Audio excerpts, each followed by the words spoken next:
edition of the Agents of Fandom podcast. My name is TJ Zwarich. I am your host, joined as always by our co-head of editorial, co-owner, one of my best buddies. Adam, how you doing? I'm doing good, man, except for the fact that we've got hurricane warning, tropical storm warning going on here. So if I just randomly cut out and disappear, that's why. But if that's the case, I have zero doubt in my mind that you three extraordinary gentlemen can just put on an absolute show. So I'm not even worried about it. But no, I'm very excited to be here to talk about this episode that I really enjoyed. And then it also seems like kind of gauging all around the fandom that everybody really enjoy, which is always good. That makes everything easy when everybody likes stuff. So I'm very excited to get into it. Yeah, I have a few minor qualms about the episode, but other than that, I just absolutely adored it. It from start to finish was just so much fun.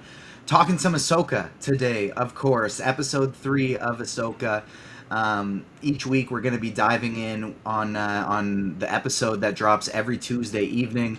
We episode 1 and 2. We had our man or episode this is episode 3. I got confused. I got scared. For our primer, we had TCR from the Reckless Rebellion podcast. Next week, still from the Reckless Rebellion podcast and the direct, we had Klein Felt hopping on for episodes 1 and 2. Now we keep that transition going, and we are sticking with the direct. And we got our guy Matt Remke returning. How you doing, Matt?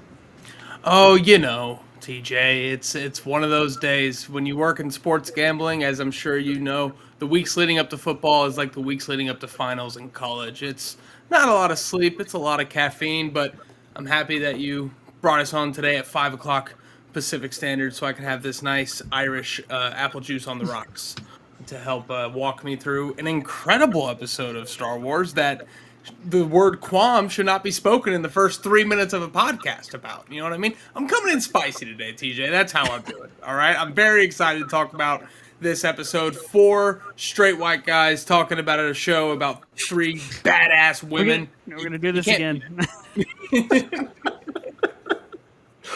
Oh man. There's not enough of that in the podcasting world specifically. But no, jokes aside, Matt, I feel you. My life right now is just Star Wars and football, Star Wars and football, Star Wars and football, and I gotta say, I can't complain because those are 2 of my all-time favorite things.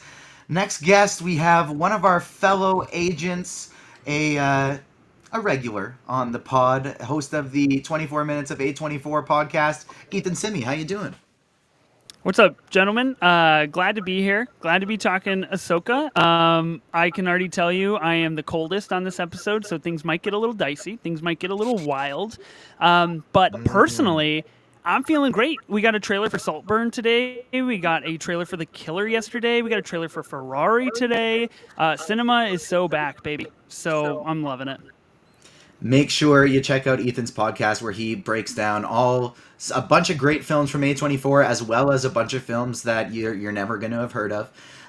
He's got some of the best film analysis I have ever heard in my life and some of the worst takes I have ever heard in my life. The guy hasn't even fucking seen Wow. It's incredibly incredible where some of the You gaps don't are like the power of the dog, so let's not bring that energy into this pod, okay? Terrible movie. So God. boring, no plot. I hated it. But make sure you hit that like button, subscribe, hit the notification bell. Those watching us live on Twitch, we thank you so much for joining us. And those listening on the podcast feed, thank you for doing that as well. Leave us a nice 5-star rating, a nice review on Apple Podcasts, and let's get into it. Spoiler warning for Ahsoka. If you haven't watched the episode yet, come back, join us after you have. Here's my qualm. I wanted more. It was so amazing, and I just wanted a little bit more. That's it. Other than that, I thought this was incredible. General thoughts before we dive deep into it. It was chock full with Rebels references, and that's, I think, one of the reasons why I loved it so much. Ethan, as somebody who hasn't gone through Rebels, maybe that's one of the reasons you're a little colder on it. The way Sabine and Ahsoka are training together at the beginning starts off kind of slow, but it was what I described the first 2 episodes as was shiver inducing, and that's what the first 5 minutes were for me as well, where Ahsoka is utilizing similar tactics with Sabine that Kanan did, and using similar lessons. And we're finally starting to see the Ahsoka we love for animation, I think, shine into live action a little bit here. The space shots, the action, the Purgles, which we'll get into more later. My guy, Jason Sindula, live action appearance, so many exciting things. Adam, what did you think about episode 3? Well, I really enjoyed it, and I think for me, my favorite part of it was that, like, structurally, I'm a big Clone Wars guy, and this felt to me like one of the like the first episode in one of those 3 to 4 episode Clone Wars arcs that they would do, because, like, what's their goal? They got to get to this planet to figure out what Morgan Elsbeth's doing. Oh, they get there, they see what's going on, they get into a fight, shit goes bad, and now they're marooned on a planet. That's like Clone Wars to a T. Now, what's going to happen the next couple of episodes?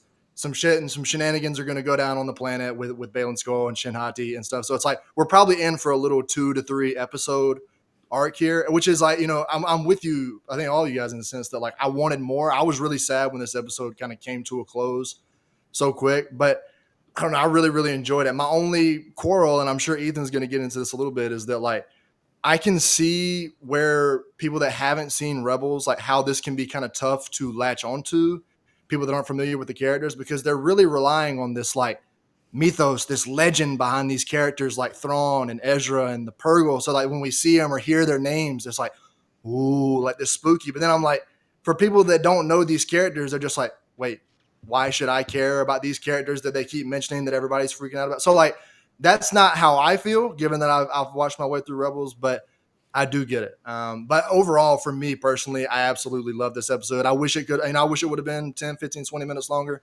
but I think they did a great job of kind of ending it at a good point to lead into a solid episode next week. Big Clone Wars vibes. I agree with you. And one thing I think episode 3 did perfectly is it really felt like a first half penultimate episode. Not a penultimate for a finale, but for a mid-season finale where it's going, this is where we're taking you for the next half of the series. There's going to be a big 2-episode arc where there's a battle on this new planet or whatever. And it really felt like it was leading it right into that. And it made me excited for next week. It was short, but that shortness left me wanting more so badly that I think it absolutely accomplished its task. Matt, what did you think about episode 3? Yeah, I think, just to touch on what everybody else has said, there's 2 ways to grade this. If you've seen Rebels, it's going to feel one way. If you haven't seen Rebels, it's going to feel another way. I think the best episodes of the seasons are the ones that are going to be closest to each other as possible. Like last week, I gave it like an A+ if you've seen Rebels, a B+ if you haven't, which still, B+ is not bad, right? If I may, with a sports reference, football's coming up. We're very excited about it, right? Last week, 2-episode debut. They needed to catch people up. For those who are uninitiated into the Rebels culture, they needed to do a lot of groundwork, which is, something that so many premiere episodes do in these universes that we love. So I think that's why we got the 2 episodes last week. I really enjoyed it. That was like a team coming onto the field and doing the script. We know the first 20 plays we're going to run. They're going to go like this. We're going to hit our marks. We're going to matriculate the ball down the field.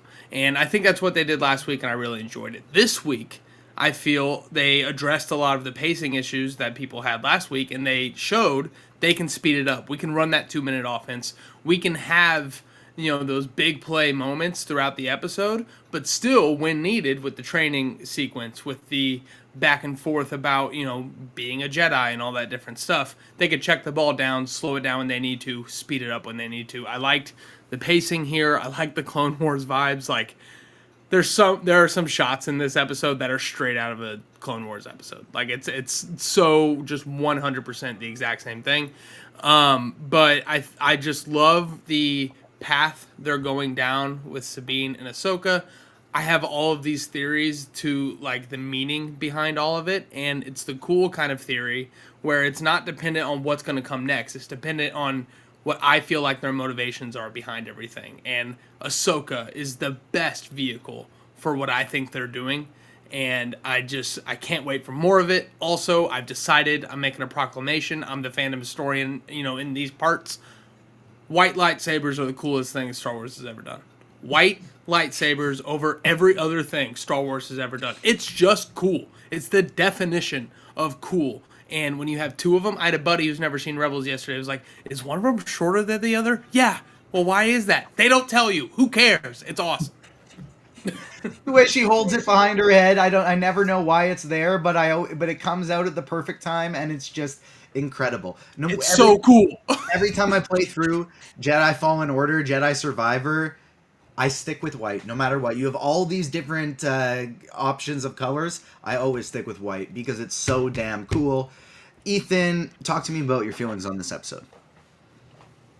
Yeah, I mean, look, I'm the only guy who hasn't seen Rebels, so I feel like that puts me in a pretty unique camp here, of course. So take that with a grain of salt. People that have seen Rebels, I'm sure you can shout at me, you can tag me on Twitter and let me know how wrong I am. Oh, no. But quite honestly, this show is just not doing it for me quite yet. I think it's fine. I think it's okay. I think the biggest problem, and this permeates very heavily in episode 3, is, like Adam said, this innate over-reliance on understanding the history between Ahsoka and Sabine and Ezra. I don't know who those people are. So I don't have any reason to care about Sabine donning her Mandalorian stuff again. I don't know what that means. They didn't tell me. They just did it. And so this like big idea and this big emotional theory of being so connected to these characters, and especially in episode 3 when like Ahsoka and Sabine like rekindle this, and as far as I'm aware, it's not something Rebels points out either, but like this idea that they have a complete history that you should be aware of, or that would absolutely lend itself to this, I think is a really tough spot that the show has put itself in. I can gather enough. I'm a pretty astute viewer of IP projects, so I can infer what I probably need to know, but it just doesn't land. Obviously, I don't understand any of the Clone Wars references or Rebels references. Purrgil, I don't know. It's a space whale. That looks cool. I don't know what that means except for what I've been told in this episode. And so I feel like it is inherently like using that mythos as a crutch and not doing it in a very, very good fashion. There are some fun things about this episode, but I think ultimately, like, I don't know. If you guys didn't have me on the pod, I would not have watched Ahsoka. And I don't know, if you don't have me back on the finale, I might not watch the final 5. I just don't know if I'm that connected to it quite yet. Which is like a lot of really hot responses all in succession. I think MTF in the Twitch chat made a really great point that plot-wise, Rebels isn't necessary. You won't need to see it for the plot. They will explain everything throughout the series. From a vibes perspective, Rebels makes a huge difference because the emotional attachment to those characters, like you said, Ethan, makes such a drastic difference in how you absorb the content. Matt, I'll throw it back to you. You had a point. I just want to kind of touch on this because I had this conversation with my buddy earlier today who also hasn't seen Rebels, right? And we're not going to be, this is a non-Snyder situation. We're not going to be here to be hostile and tell you that you're wrong for not liking the thing we like, Ethan. You go like what you want to like, and I'm glad that we're here talking about it. You know what I mean? But I do just want to point out one thing about mythos being a quote-unquote requirement to watch this show. Star Wars Episode 4, A New Hope. 3 lines. You helped my father in the Clone Wars. Your father was the best pilot in the galaxy. When we left, I was but the learner. Now I am the master. 3 of the most important lines in that movie, all of which have so much implied history and mythos between these characters that nobody knew a single thing about until the prequels came out. It is a very Star Wars thing to rely on unknown mythos, and I think that's what makes it very nerdy and cool. Now, we've had so much of it explained, so it's not as like natural nowadays. You have all of this mythos that you could dive into. I understand not doing it. It's daunting. I just wanted to point out that like this is a very Star Wars ass thing to do. And I find some cool history in that. And it's very traditional in that sense. I think that's totally fair, and I think that's exceptionally well put and very, very valid. I think what makes that a little bit of an outlier example is that A New Hope was singular. That's all we had was A New Hope. There was none. There was like no like, oh, what does that mean? Let me go seek it out. It didn't exist. I get that. Ahsoka, like her history with Anakin, it exists. And as far as I've been told by the lovely people over at Reckless Rebellion Pod, there is a lot there in Rebels that comes from. And so one of the biggest issues I have with the show so far is Ahsoka's exceptionally stoic and broody nature. I don't connect to it because I don't know why she is that way because of what transpired in Rebels. And so like I feel like I'm just like missing a really key element of what makes Ahsoka Ahsoka. And so a lot of this stuff isn't clicking for me. And storytellers just kind of are basically saying like I should have known that. So I respect your opinion, Matt, but you're wrong. I think a very interesting point to that too is it's tough to know when you haven't seen this stuff what is known because for the people who watch Rebels and what is just like a tease for something that is going to be coming, because we know like Rebels fans and Clone Wars fans know all about the character of Ahsoka, and from Rebels we know all about Sabine, but there's very little with the two of them together. They didn't train together throughout Rebels. This is something that will be addressed throughout the series. The Master and Padawan, the first time we heard them say that to each other was the trailer. And so this is something I think that'll still be explored. And another one with the Purgle being, that's something that Rebels fans know of, a big mysterious space whale that has something to do with hyperspace, and everything else is unexplained at this point. And I think it's going to be explained in this show too. But I think it's going to be important for them going forward to find that balance, like Matt said at the beginning, of explanations for those who haven't seen it and the exciting moments for those who have. And Ethan, I'll never shame you for not having seen it, but I will always promote it for, especially when the kids get age where it's like you got nothing to do but sit and watch some cartoons with them and you just need some quiet time. So you go, you know what? Here's a screen.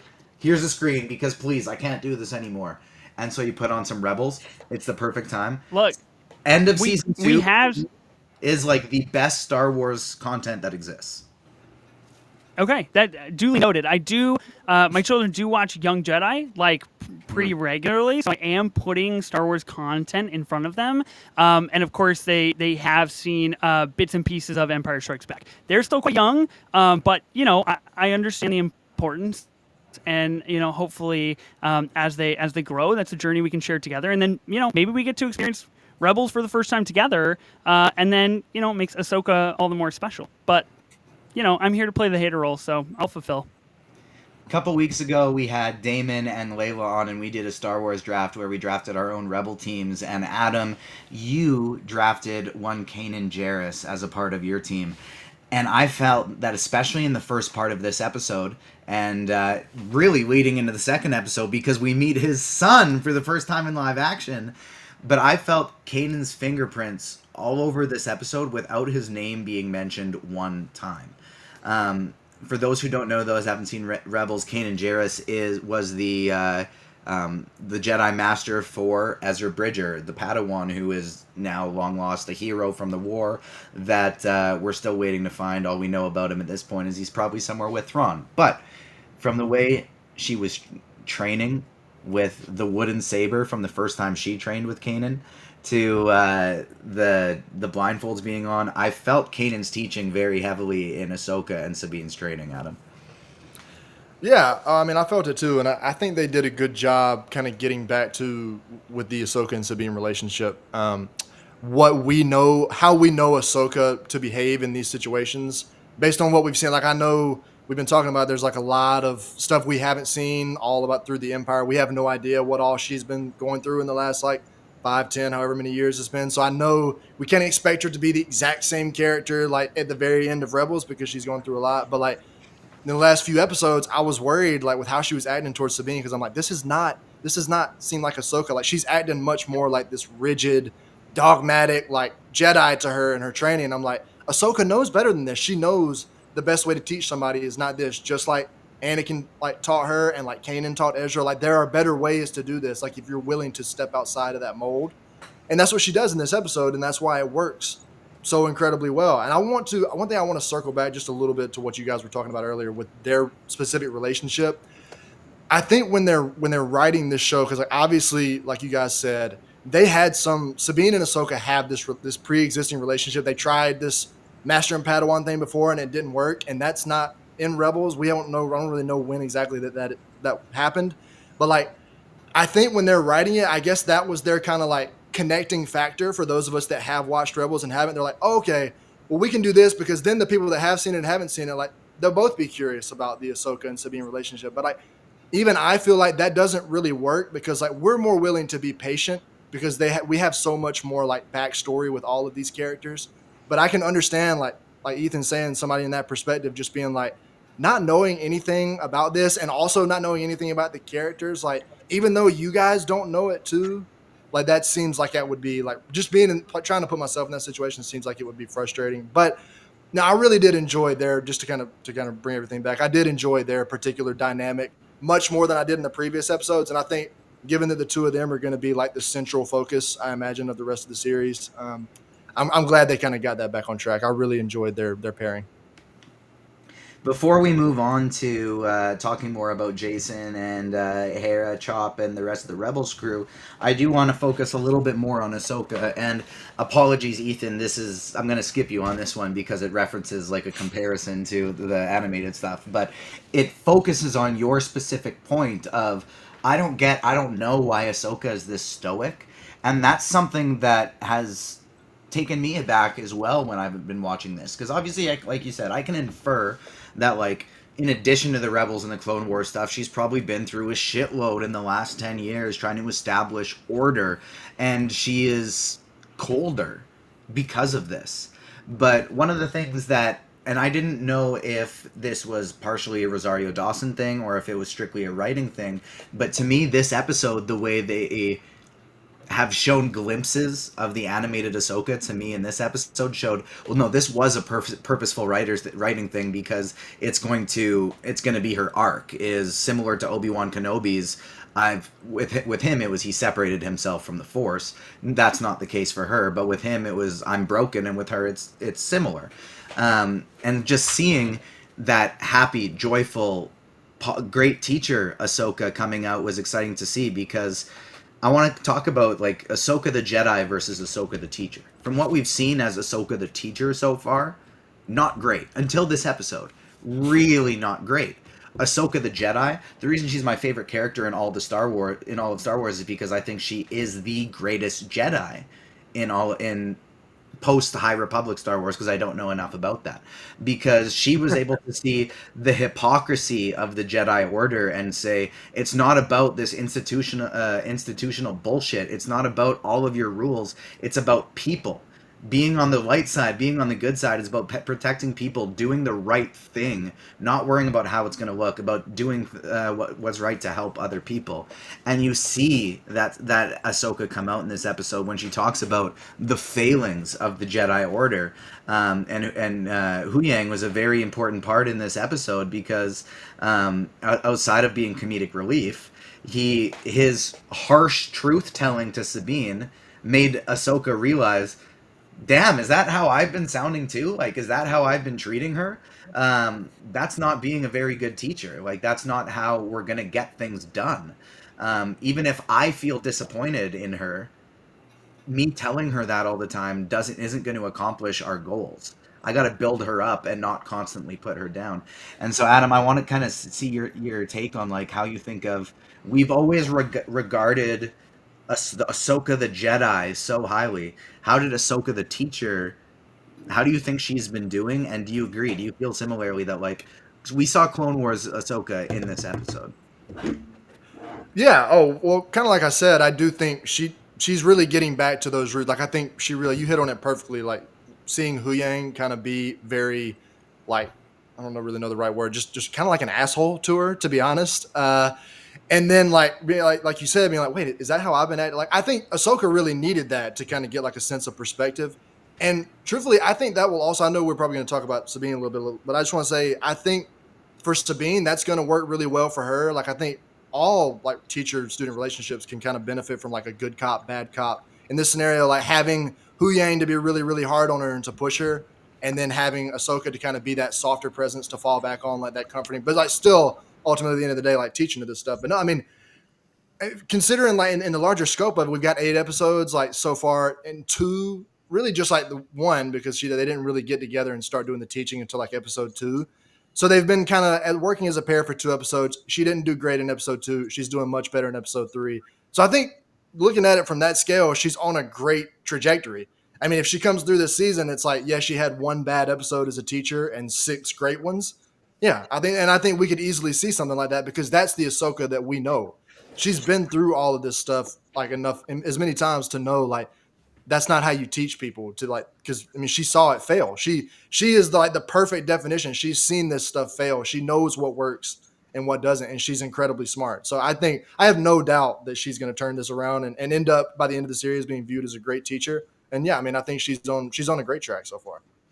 And NTF brought it up in chat, and it was the same thing I was about to say. I think while we don't know the specifics, the biggest thing that Ahsoka is grappling with right now is her master, Anakin Skywalker, becoming Darth Vader. Now, she's known this for a while, but I think this is still her dealing with the guilt and the fallout from it. And you say, like she says, I left Sabine just like I left Anakin. Now, those aren't two similar situations at all. She left the Jedi Order because they were accusing her of treason and they were wrong. And she was like, nobody was helping me. Fuck you guys. I'm going to go help people on my own. But that changed when she found out about Anakin becoming Darth Vader, because all of a sudden she had to feel the guilt of, well, if I stayed, does that happen? If I'm by his side, can I stop that transformation? How do you think, Matt, that has impacted the way she trains Sabine? And how do you kind of view that transformation of Ahsoka the Jedi to Ahsoka the teacher? I think that it's just so speaks to why Ahsoka is the vehicle for this story, because she is the ultimate gray Jedi. You know what I mean? That's what we saw at the end of Clone Wars and all throughout Rebels was Ahsoka, and we've seen it already in this series. And Ethan, I'm curious, like, what your thoughts are on Ahsoka really being a rebel of the Jedi. How did you get this information? Well, let's just say I didn't follow the Jedi code. Like she is so just kind of doing her own thing with immense knowledge and talent within the Force. Having that traumatic moment of the Darth Vader fight, which, Ethan, you don't know what it is, but I promise it's great. Having that in her back pocket, that is something that she is going to carry with her forever. And this stoic, serious Ahsoka, every Jedi is stoic and serious. Every single one we've ever met, Obi-Wan, Yoda, Qui-Gon, Anakin at a time, all these different things. Like, this is just all from that same line of non-traditional or whatever Hu Yang said Jedi in the episode.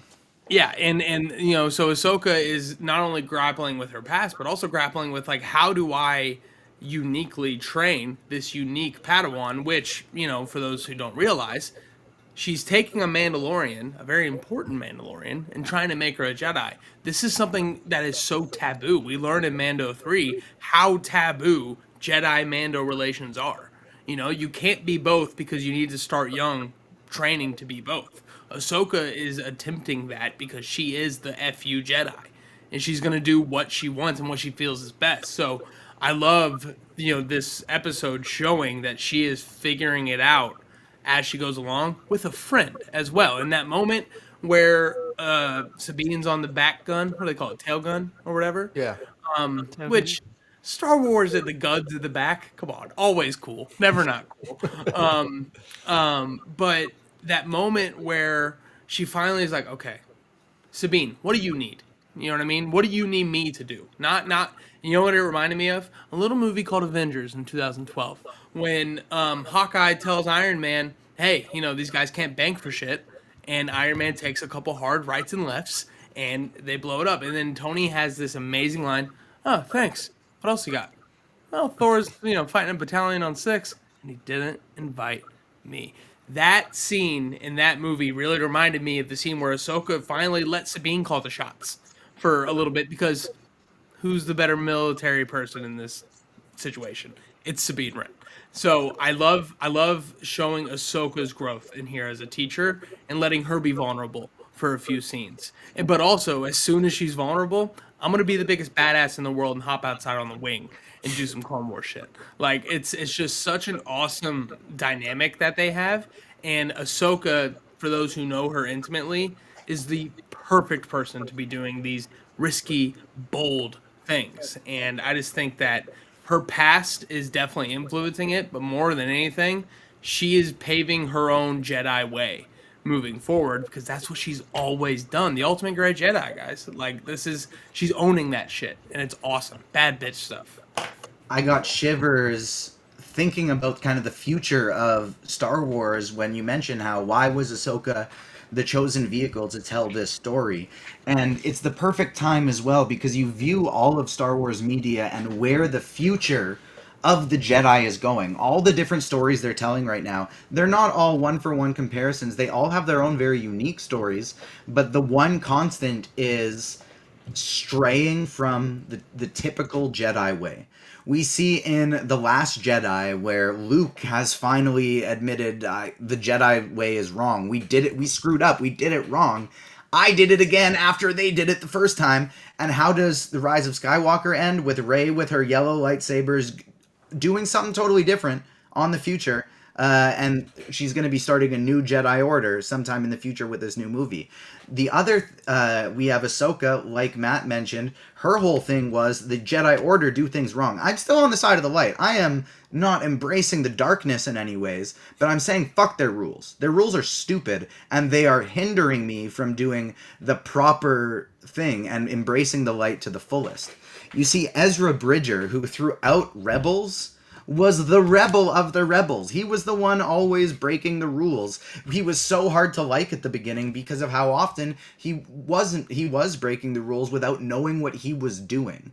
By the end, he does know what he's doing, and he follows those instincts to a point where he says, sorry everybody, I'm going to disappear for who knows how long because I'm taking Thrawn with me. Why? It's the right thing to do.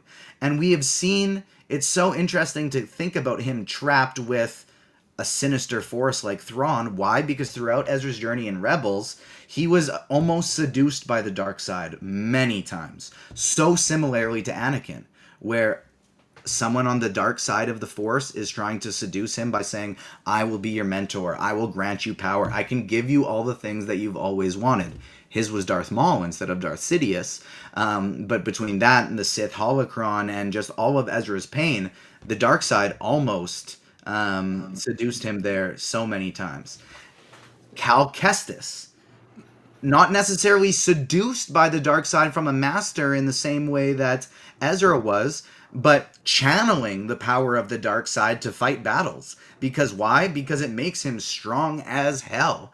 And so one of the things that we're seeing in Star Wars right now is this line of, it's not just the Jedi way or the Sith way. There can be all these different ways to manipulate the Force in the middle. And I'm really, really excited to see where this is going to take us in the future. We see Jason Syndulla in this episode, the son of Kanan and Hera, and he says, I want to be a Jedi too, Mom. Which is, of course, such an exciting thing to hear him say. Why? Because his dad was a Jedi. His dad was the Jedi who trained Ezra Bridger, and so now all of us can only hope that Ezra is going to come back, and he's going to train Jason to be a Jedi the same way Kanan trained him. Fingers crossed, we hope that's going on. But one of the things I found very interesting about this, and Matt and Adam, I'll get your takes on Jason and what you kind of could see in his future. But Ethan, the one I want to throw to you is Andor fans get Mon Mothma back here. I mean, of course, Mon Mothma was not just from Andor, but was a very heavily part. And this is now not just Senator Mon Mothma, but Chancellor Mon Mothma. Where we used to have a Chancellor Palpatine, we now have a Chancellor Mon Mothma, a good person there. But the rest of these senators kind of seem like idiots. We see parallels to the prequels of just poor government, and parallels to real life, poor Hey. decision makers in government leading towards the rise of the dark side from their ignorance, from their ineptitude. Um, they, like you, Ethan, hadn't seen Rebels. These senators, I'm not comparing you to them. You're way smarter than them. You're a better decision maker. But they, like you, hadn't seen Rebels. Brutal. So Hera says to him, like, where were you for this war? Were you just waiting to see the end? Like, waiting to see what side you were going to join? But what's so interesting is they don't know who Grand Admiral Thrawn is because they weren't there. They weren't in the trenches fighting the war. And so because of that, they don't really care. They convince Mon Mothma, nothing we can do. We are not sending in reinforcements because he's probably dead. I haven't seen Rebels. Why would I fear Grand Admiral Thrawn when I don't even know who he is? What did you think about those parallels to the prequels, how they handled that situation, the little bit of political aspect of this episode that wasn't just pew pew in the air?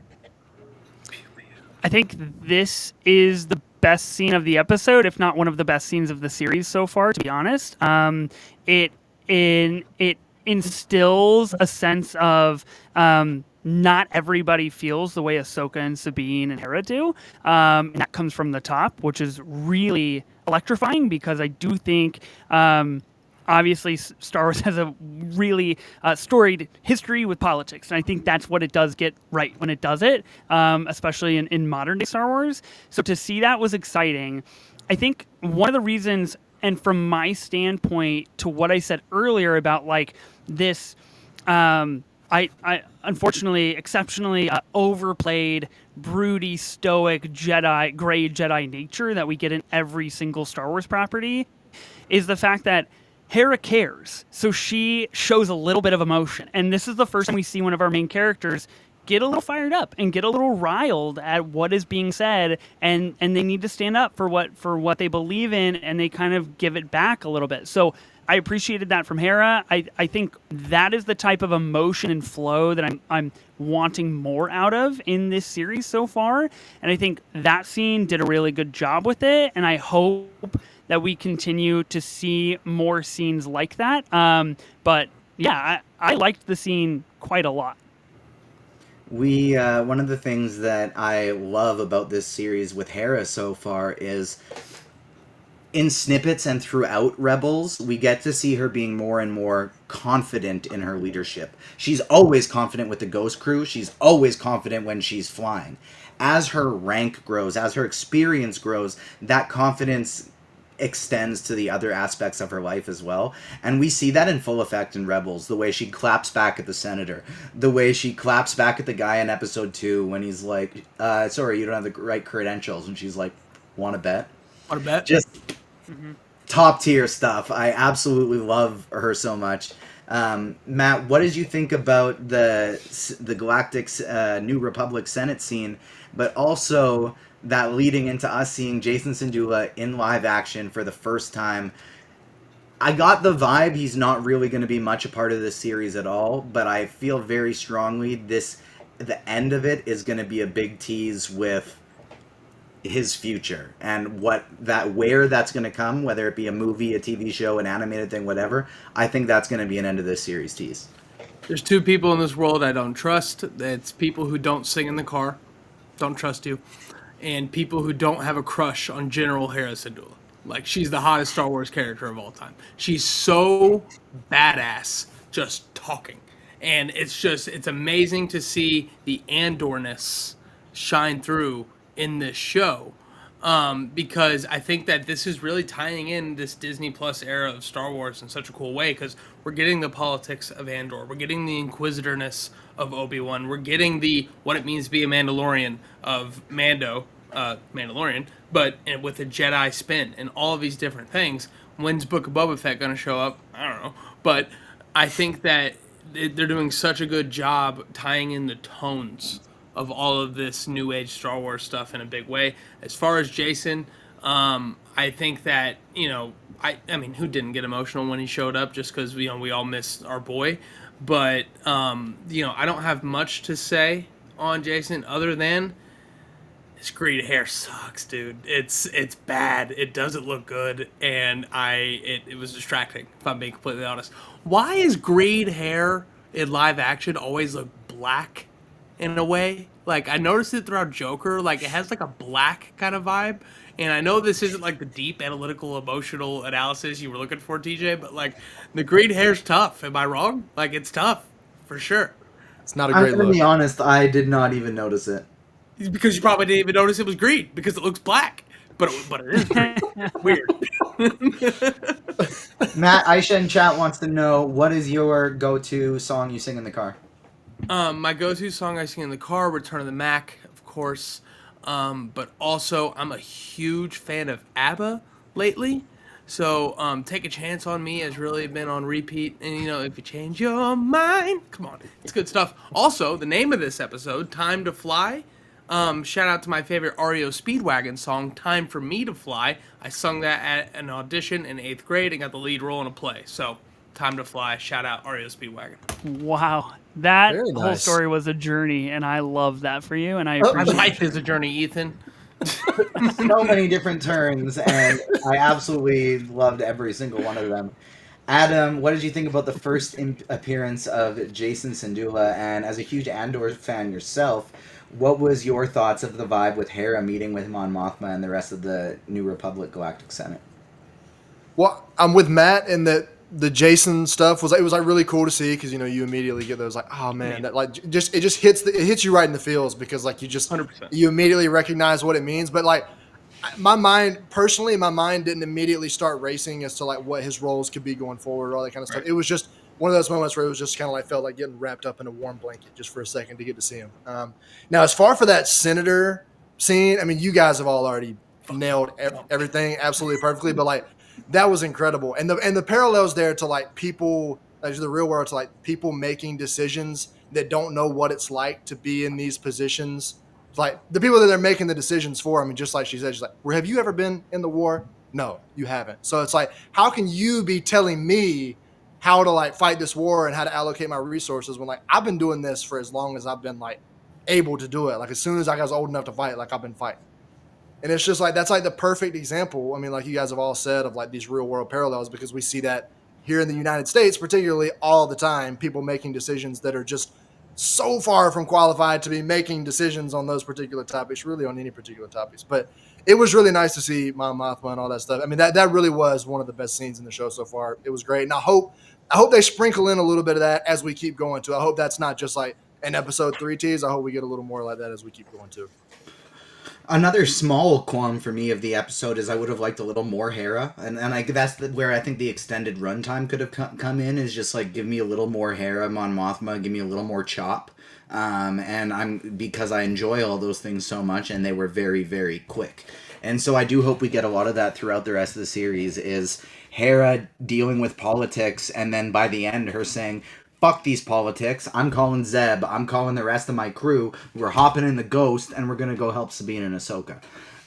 That's kind of how I'm hoping. It's kind of how I'm hoping this plays out throughout the rest of the way here. Just for the sake of time, I'm going to throw a bunch of things at the wall here and then throw it to each of you to address whichever one of them sticks for you personally. This whole episode had such great action, whether it be Ahsoka's lightsaber stuff on top of the ship in space with her spacesuit, whether it be all the different dogfights with Shin Hati chasing them down, with Mara chasing them down, flying, all the different spins, all that cool fun stuff. But one of the things that really, really got me excited was the Purgils, and for the Purrgil. And so for those who don't know, a Purrgil is a big, giant space whale that we know nothing about other than they can fly through hyperspace.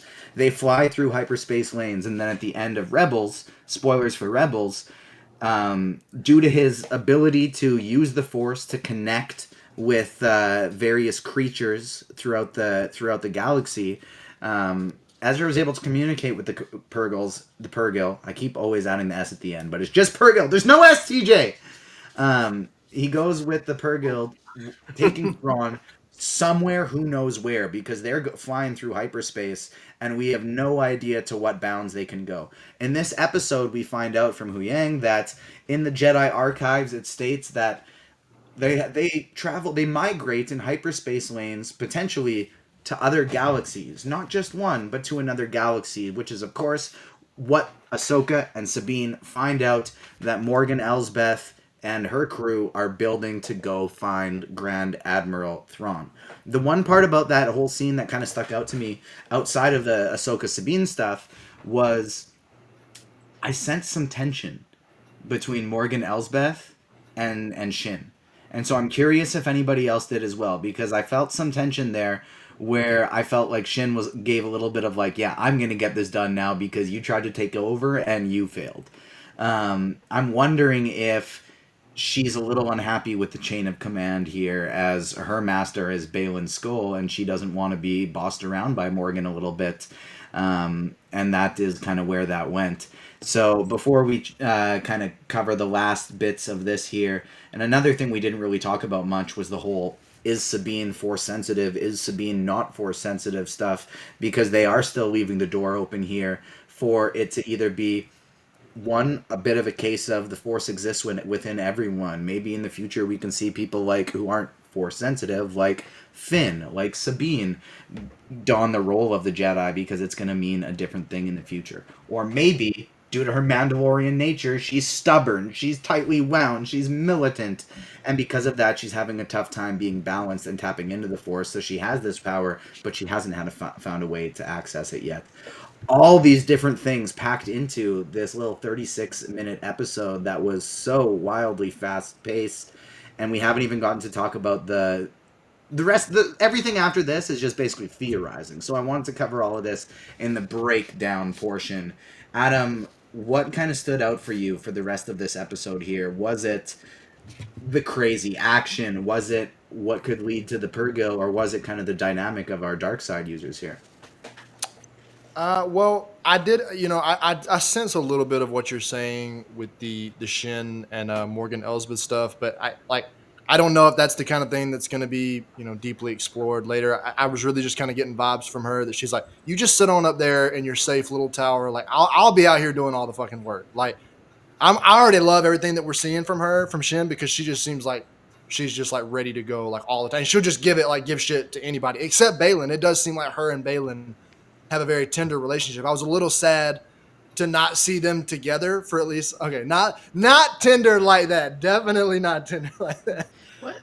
But I was sad to not see them. Like, I hope they, get to reconnect and maybe go on a hunt for Ahsoka and Sabine and stuff on the planet. But I don't know. I mean, yeah. And then, the Purgle and the fights, all that stuff, like you mentioned, you definitely threw a lot at me. I'm still trying to kind of process everything, but it was all great. Before we get to the theories and stuff, yeah, like everything was great. And Purgle, though, I don't know, like, I know we also know that they need that, because there's an episode of Rebels, again, spoilers for Rebels.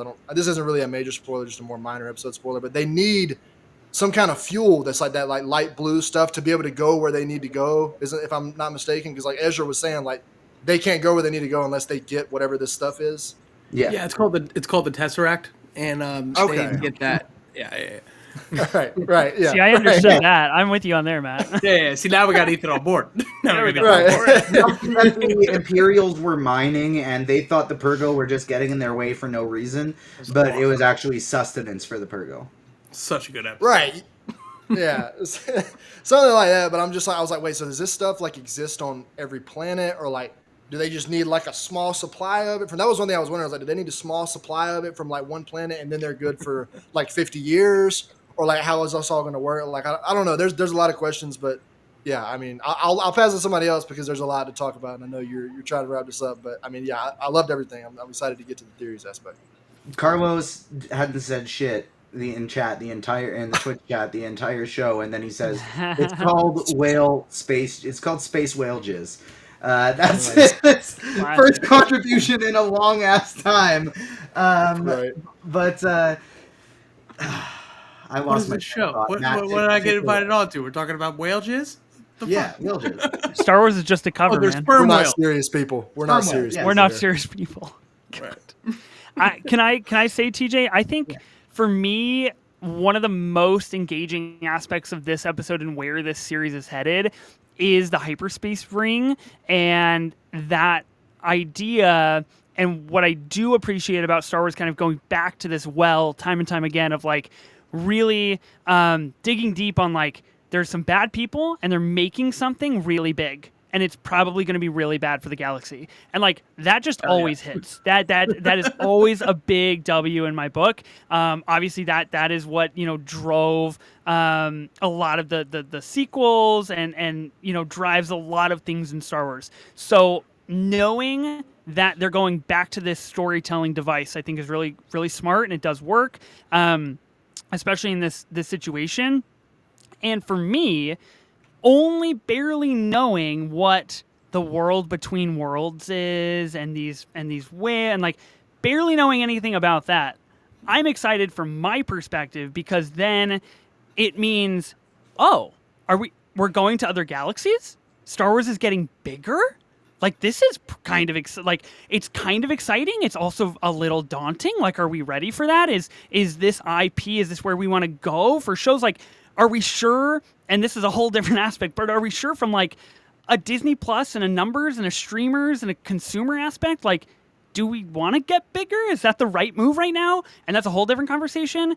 But it's exciting for me because I think it's something I've never seen in Star Wars before. Of like, I guess I really never thought we could go to another galaxy, and like that's kind of cool. So I do think that aspect, and like this like kind of mysticism around like what that might imply is pretty exciting for at least for the average viewer in my eyes. I've been waiting for them to explore other galaxies for a long time. We always see on the I didn't even know you could do that. on the drop description, in a galaxy far, far away, just immediately implies like this is just one of them. This is just one big universe, lots of galaxies, and I love the potential for it to be used as a plot device for where the hell was this guy? Another galaxy. He was over there.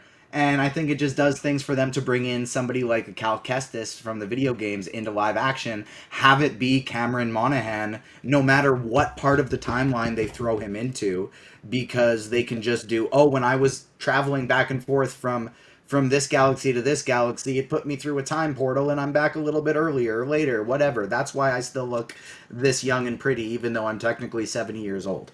That's kind of, it'll allow them to do that kind of thing, which I like quite a bit as well. Matt, what were some of your takeaways from the action, the dark side, all of it? Right. I think that it's just such a shout out to Dave Filoni understanding Star Wars better than anybody, and even George Lucas. And I mean that because he is taking so many things about Star Wars and amplifying them in such a cool way. A galaxy far, far away, but also a long, long time ago. Like merging those two things together and making that iconic quote a long, long time ago in a galaxy far, far away. That's how we're going to do this thing. That's the vehicle of time travel in Star Wars. Like, that is such a nerdy ass thing to do, and he's doing it. The political stuff, the Jedi were wrong, making the prequels better. Like, that's what he does with Clone Wars. That's what he does with Rebels. That's what he's doing here with Ahsoka. And I think it goes down to even the most kinetic detail that we get in this episode that I think is just such an awesome shout out to Star Wars lore. How does Han Solo get away from the Empires? Flies through an asteroid field. Never tell me the odds. How does Ahsoka get away from Shin? Shin? Yeah. Shin. Looking good, by the way. How does she get away from Shin? It's not an asteroid field, but it's the tentacles of these Purrgil. It's the same kinetic scene of using something to weave through and lose somebody, but instead of asteroid field, it's these space whales that we all love. It's such an awesome meta commentary on Star Wars as a whole, and I think that, along with this mythos that nobody knows about unless you've seen Rebels, there's just so much care and love put into it. And I said this on the Direct podcast a couple weeks ago. Nothing is more transparent in movies and TV within fandom than somebody who cares about the characters and the fans watching them. And you can just see it so much in Dave Filoni and all of these different things that you just threw against the wall. There's so much care into all of it that even if you don't like it from like a step-by-step standpoint, you can at least respect it in the biggest Star Wars nerd ever doing the biggest Star Wars nerd shit.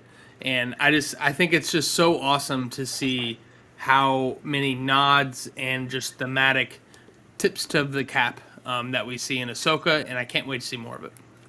It's rumored that the Marvels coming out in November is only going to be like just over an hour and a half, which is something I don't Oh, love. But hate what it. I do Can love I? is Nia That's DaCosta hate it. adores these characters, like you said, Matt, and I think that's going to shine through in this movie. What's up, Ethan? I think this is a very interesting topic, and I brought it up on Reckless Rebellions, and I don't want to derail the pod for too long here, but I think that is an incredibly fascinating result of the culture that we live in right now. I don't know if the Marvels being short is a bad thing, to be honest with you, and I'll just keep going with my hot takes. Like, I I don't know that longer is always better, especially when it comes to Ahsoka. I think episode 3 is probably the strongest yet, and it's the shortest yet. So I wonder if this like societal training that we've kind of convinced people of like this sweet spot of like it's got to be 2 hours and 15 minutes or something is to our own detriment. And I'm really curious how they figure that out with Ahsoka, because the first episode was almost an hour, and now the one that we're talking about now is only 35 minutes. So I think inherently I'm told as a viewer this episode doesn't matter as much because it's shorter. So I'm really curious to see what they do with the rest of Ahsoka. But I think like this idea of the runtime it takes to tell a story has been shoddy at best, especially from Disney. So I'm really interested in that. But it's I all think about the quality you put into it too, because anybody who's seen season 1 of The Bear, the best episode's 14 minutes long. I think everything both of you just said is 100% correct. The reason why I go to like the runtime things for this is just as a super mega fan, I would watch all of my characters sit on a couch chatting with each other for 12 hours a day every day. And so like that's where my like, oh, I just would always want a little bit more here, a little bit more here. But from a perspective of how well it's going to do, because of it'll bring in more of the general public, it'll give more screen like time in screens, more showings of these movies in theaters. Back to the Marvels, I think that's all a good thing. I think too, like that point, and again, like Adam, I know you're really big on Succession. I think that was a huge talking point on the Succession finale. It was like, can we get another episode? Can we get a prologue? Can we get something additional? When are we going to see something extra? And I think that is that type of storytelling that existed with Breaking Bad in the golden age of television 15 years ago has dissipated, and society has said, we always need more. We always need something extra. I need to know what these characters think and do and act. But I think part of the time and what makes Succession so vibrant and historical is that it lives in our brains. Whatever happens to Kendall is whatever we decide happens to Kendall. And we don't necessarily need to see that on the screen. So I think that's a very interesting conversation of topic. And I love that people disagree on that. I think it is absolutely something that's important that Disney has time and time again dropped the ball on, especially when it comes to Star Wars. All over the board, you lose the flow of Ahsoka, especially when it comes to these very different runtimes through episodes. So I just want to add one thing to this real quick, because I am I'm always willing to give any creator the benefit of the doubt. And when I see like an hour and 40-minute movie, I'm not in my head, I'm not like, okay, this is going to suck. However, I don't think, given the last like 2 years, I mean, particularly since the start of Phase 4, I don't think Marvel has a great track record with like shorter movies. I think all of like let's go back just a little bit, like 4 or 5 movies. Wakanda Forever and Guardians of the Galaxy, like 220, 230, 240. Great movies. What are the other 3 movies that we've got? We've got Thor, Love and Thunder, we've got Quantumania, and we've got Multiverse of Madness coming in like right at 2 hours. Undeniably like worse movies than those other 2. Like, this is not, for me, it's not about I hate hour and a half long movies or hour and 40-minute movies, because there's a lot of like movies that exist completely on their own that are an hour and 20 minutes, hour and 40 minutes that I think are incredible. I don't have as much confidence in Marvel to tell, and that's not a reflection on Nia DaCosta at all, because it's like a lot of her movies are shorter, and she makes incredible movies. So it's like, that's If I'm not a mistaken, this reflection is on going to her. be her longest movie. Yeah, it's just like I have less faith, because these movies now, especially a movie like this, has a lot to accomplish. 3 already established characters that really have not spent much time, if any time together at all. They have to get all of them together, establish it. This movie has a lot to do, and that's my only concern, is that many times I've left these 2-hour Marvel movies and been like, man, we really needed like 15 or 20 more minutes to kind of tie that all together, and I don't want to feel like that again. It's not an indictment on like an hour and 40 long movies. it's an indictment on I don't trust Marvel to do this as much as I wish I did. They're so the excited. outlier, I think, in this situation, because if you look at their TV shows, they're specifically, and I already regret bringing this up, and so I'm transitioning us. No matter what you guys think about what I have to say, I don't care. You don't get to have a take on it because I'm moving us on.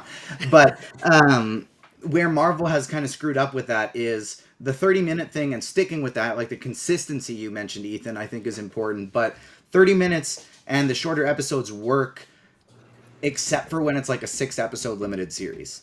You need, if it's a small amount of episodes, you need longer episodes. If it's a longer series, short episodes is fantastic because it does better television storytelling. If it's a limited series, they kind of limit themselves with that, and they haven't found their balance yet. But bringing it back to Star Wars, I want to talk more about some theories because actually, even before I get to that, I do have one question that I want to ask Ethan. When Sabine in episode 1 or episode 2, I can't even remember, but Sabine is watching her hologram of Ezra. And you get the sense that obviously like these two have an important relationship. I want to know, for you, when Sabine said, or when Ezra said, Sabine, you've always been like a sister to me. Did you take that as face value and just like that as I believe it? I personally did because I don't know, and this comes across as very like plain and like not an engaged viewer, which I would beg to differ. I'm an exceptionally engaged viewer, but like I don't know why I should care about Ezra's hologram and why he views her as a sister because I don't know their history. I don't know the war. I don't know his heroic death. I don't know those things. He's in love with her. I'm going to cut you off. He's been in love with her from Wonderful. day one of Rebels, and I thought that was so hilarious that it was like people are going to be surprised because she's always kind of been like, okay, little brother, maybe, okay, sure, but he's been in love with her from day one. I think, can I say real quick? I think what's more telling is her visiting the mural and like and sitting there with Ezra and like the picture of Ezra on that mural. I think that's more telling of like where her heart is with him and like wanting to be near him and not just like taking a message from him. I think that to me was a better representation of how they might actually have a special connection. I know Matt's got to get going, so I want to throw one theory by him quick. Quick shout out to Laura Jenks in chat. I've been loving Ahsoka. Feel like they're getting straight to the point. Still got 5 episodes to go, but it's a first time chat. So shout out to you for showing up in the Twitch stream. Thanks so much for hanging out with us. I want to talk about Merrick. Matt, I'm throwing it to you first because you got to get out of here. So at the end of your take, feel free to give your socials, plug the podcast, all those great things as well. But you talked about Dave Filoni. And Dave Filoni once brought up to one Sam Witwer. And for those who don't know who Sam Witwer is, he is the voice of Darth Maul in the animated shows. He was also the voice of a non-canon character from video games called Starkiller, who was the secret apprentice of Darth Vader. And Sam Witwer and he's been located in the credits of this show, and a lot of people, especially after hearing Merrick's voice for the first time, are going, yeah, that is Sam Witwer voicing him. I know that's Sam Witwer voicing him. Now, I saw a YouTube video, and I included this YouTube video in my Ahsoka Episode 3 review at agentsoffandom.com, where Sam Witwer is talking about how he had a conversation with Dave Filoni when Rebels was happening, that he had an idea for if they were ever going to bring Starkiller to canon, it would be as an Inquisitor. He doesn't really know how it would work because Starkiller is a secret apprentice of Darth Vader. So if he's an Inquisitor, people would know about it. So maybe some kind of secret Inquisitor. I didn't buy into this. A Starkiller adaptation is going to be Merrick in any way, shape, or form before this. After seeing that, I'm going, ooh, okay, maybe that's kind of fun. Maybe it could happen. We heard Merrick for the first time talk today. Matt, who do you think he is, and where can the people find you on socials? Talk to us about the Direct Podcast. Yeah, check me out at Matt Rimke, ROEMB as in boy KE, and check out the Direct Podcast on Apple and Spotify. No matter what Spotify might tell you, that's gonna be everything you need to know about the universes you love. Shout out everybody here. I love everyone. You're all great. As far as who Merrick is, have we talked about Kylo Ren? Maybe. Oh my God! Let's talk about Kylo Ren, Matt. Oh, You're my Because boy. like Wow. it's very Kylo coded with the mask, right? and he's on There's a Ethan's take. arm, and we can all hope one day to be on Ethan's arm. Am I right? But I think that obviously, like Ezra would be cool, Starkiller would be cool. Age-wise, I think Kylo plays a little bit here, and I think it could be a really cool thing to see his beginnings in the dark side of the Force start in this utility role. Adam, I'm still thinking. Take it away. That's fucking sick, Matt. I'm also still, that is like far better than any other theory that I've heard. I will say my emotional brain wants this to be some crazy big reveal. I want it to be Starkiller. I want it to be something ridiculous. And then my logical brain takes over, and I'm thinking it's going to be, it may very well be Sam Witwer behind the mask, which would be cool. Just playing an original character named Merrick, which would still be really cool. Like, that's fine. I don't think they need Merrick to be some crazy tie-in to make this work or to be exciting. And I don't think it's a failure if he isn't. But emotionally, as somebody who loves the Force Unleashed games and played the absolute shit out of them when I was young, I would love to see this. However they decide to do it, I have no idea how that would work, because he is very obviously not canon, but considering the things that he does, with Darth Vader and Palpatine and everything like that, like this would obviously not take place in the same universe. But however they decide to work him in, like Sam Witwer is incredibly talented, so I'd be all in on that. But like, I'm also still trying to give that thought while processing the Kylo theory, which I can't get out of my head. So I don't know. It's just Kylo would already have to have separated from Luke, and I don't think Luke's Jedi Temple is fully set up yet, so I don't know if it lines up. I still kind of have some faith in it. I think it could be Reva, but I'm with you. I don't really have a big... I'm not going to be disappointed either way. Matt, thank you so much for joining us. Thank you. Get out of here. Yeah. Everyone, thank you so much. Ethan, great to see you. Adam, great to see you. TJ, you're my guy. I appreciate you having me on. Ahsoka, man, I can't wait for the rest of it. I'm loving this show. I hope I get to come back and talk to you guys again more about this show as we go on. But please hit me up on Twitter if you want to chat Star Wars, some nerd shit, or if you have a sports comparison for movies, because we all know movies are sports. Hey Matt, you seen Babylon yet, or what? No, you see, buddy, I got... He'll see Babylon when you see Logan, asshole. I rewatched Endgame, though. I'll tell you that much. Oh, bad take. Nice. Bad take. All right. Hey, all love, guys. We'll see you. Have a great one. See you, buddy. We'll Appreciate run you. through a few things, and then we'll get ourselves out of here. But make sure you check out Matt on the Direct podcast, where his co-host is actually going to be joining us next week. David Thompson from thedirect.com going to be joining us to chat Ahsoka episode 4 as well. Ethan, you seem to like that Kylo Ren take. I liked how much you got excited there with me. That was fun. I have no knowledge of how that could even be possible, and I'm not even like thinking about the logistics. I'm just like, yo, Kylo Ren, because I'm on Kylo Ren. I'm on the team that's like, guess what a Star Wars show you should have done? A young Kylo Ren that's been at your disposal forever. Follow the Kylo Ren comics. Like, that would have been sick. Just like do that. So anytime Kylo Ren comes up as an option, I'm unapologetically excited. I absolutely love it. You get unapologetically excited about a lot of different movies where you talk about good them things, at 24 minutes of A24. What are you going to be covering over the next bit on the podcast? And you did promise to have me as a guest eventually, and you still haven't. That's true. So I will have you as a guest. We're still formulating our... Yeah, that's some fighting words right out of the gate. Blast. I think we're still formulating our schedule for the rest of the year, but we have some really exciting stuff. So, 24 minutes of A24. You can find us on YouTube or Apple or Spotify. Against the namesake, it is not a 24-minute pod. It is longer than that, but we talk about the most recent A24 things. We actually have a collaborative musical rankings episode coming up in preparation for A24's very first musical called Dix the Musical, which I'm very excited about. So check that out.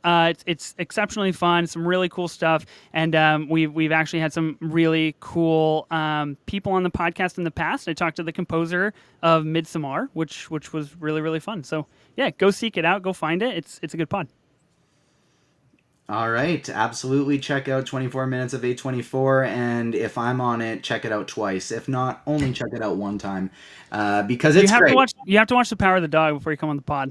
I've watched it in full. That's how I know Have I hate you though? it.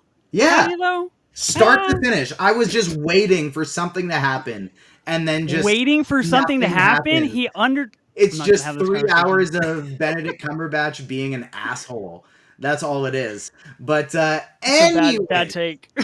anyways, Adam, I want to know before we get out of here, what do you think is coming for the rest of this series? Give me some predictions, whether it be from a plot standpoint, a character development standpoint. When are we getting Ezra back? When are we getting Thrawn back? Where is I said in this in a very positive way. Episode 3 felt like a setup episode for me. It felt like it was setting up a big episode 4 and 5. I feel like 4 is going to be their little battle on this planet. 5 is going to be reinforcements coming in, and maybe it's the Ghost crew reassembling, and they're probably going to lose or something like that. And 6 is going to be picking up the pieces. But I'm curious to know where you think the rest of this series is going. Well, for character wise, I'd love to see Ahsoka do a similar. I don't think they have quite as much time to pull it off as eloquently as Andor does, but I would love to see Ahsoka follow the same. Andor did like three episode or 3-4 episode like little arcs, or 4 3-episode arcs, whatever it was, and then it was like almost like short, like little short stories that also all tied into a larger season. And like, I would love to, even if it's just like 2 of those, like in Ahsoka, like one split in the middle, and then like first 4 episodes and the last 4. I think it would work perfectly for the story to like whatever, if something big is going to happen. I think it's is it episode 5? Filoni is directing, the only one that he's directing that's also said to be like over an hour long. I'm expecting that to be like the reconnection episode when the band gets back together and all that kind of stuff. I do think we'll see. I think we have to see something of Ezra and Thrawn next weekend to establish who these characters are. I'm going to throw this way back real quick and say, I brought up on our last episode when we were covering The Mandalorian, I think that show failed in not showing any kind of like Thrawn teaser for like, regardless, just to show the audiences who haven't seen Rebels and don't know like who he is, just so then like the people watching this would have something to look forward to. Like, oh, that's the guy I saw in the post-credit scene. Like, you don't even have to establish where he is or what they're doing right now or whatever, but like just to show him, like, I think that would have been beneficial. But I think we have to see Ezra, maybe not Ezra and Thrawn. I still am not completely sold on the fact that they've been side by side this whole time. I know it wouldn't be, it's not ideal for either one of them to want to just like let the other one out of their sight. They probably wanted to keep a close eye on one another, but like, I'm not sold on the idea that they are still together after all this time. And I can easily see like next episode, we kind of get that first glimpse, maybe Ahsoka and them figure out where Thrawn and Ezra and them are. And then episode 5 is the like, hey, let's call in Mando and Bo-Katan and Boba Fett and let's go get him and do all this stuff. And then the last 3 episodes, then they come back. It's more that centrally focused story on like they go pick up Ezra and he's like, this is what Thrawn's up to right now. We have to get to work right now if we're going to stop him. And that's what the last 3 episodes are focused on. I would love to see that. Like I said last week, my biggest fear is that as we wind down, it's like side quest up until episode 6. Then we get a big flashback episode in episode 7, and then the finale is that big team up episode. I don't want that. I cannot stress enough how bad I do not want to watch that. I want these characters back now, and I want to tell a comprehensive story with them. But I've already been going for a long time on this. So I'll pass it back to you guys. But like, I really hope we get to see these characters sooner rather than later. I don't think it would serve the story well to just like wait to bring them in episode 6 or 7 or even 8. I could see episode 6 being like, I could see us seeing Thrawn and Ezra in episode 5 for the first time. Then I could see episode 6 basically just being a full episode of just them, filling in some gaps, telling a story over that time. But I agree. I think some type of team up is coming. And I could actually see Mando and Bo-Katan being a part of it as well, because of, like we talked about last week, we've seen Zeb one time in live action. Where was it? It was in the New Republic Ranger bar at the end of the Mandalorian season 3. It's the only time. So he was there, Ethan, and he just made a quick little appearance talking to I don't remember his name either. But the guy who from Kim's Convenience, who is the ranger that Mando always works with in Mando season 3. Keep talking, I'll look it up. I haven't seen Mando season 3, so I can't help you out. Oh, okay. Well, I was breaking this all down for you, so it's like, we've seen a Rebels character before. So Okay. damn it, man. Good to know. Good to know. You'd understand more about Thrawn if you saw Rebel season 3. Or sorry, Mando season 3. Anyways, we're gonna be Captain Carson Tava. Carson Tava. Thank you, Captain Carson Tava. And so I could see maybe that's how we end up getting Zeb, and then we see a brief crossover with Mando in the meantime of that.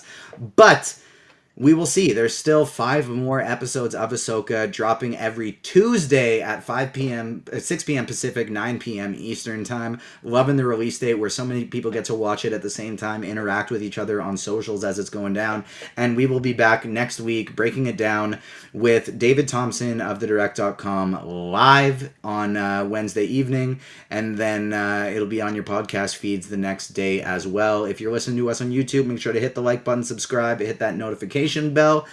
Ethan, thank you so much for joining us. Adam, you crushed it at always. Ruben, I saw you and how good that transition in the video feed was after Matt left. We had like a half second with a random square and then you brought it back to 3. Mwah. Beautiful stuff. Incredible.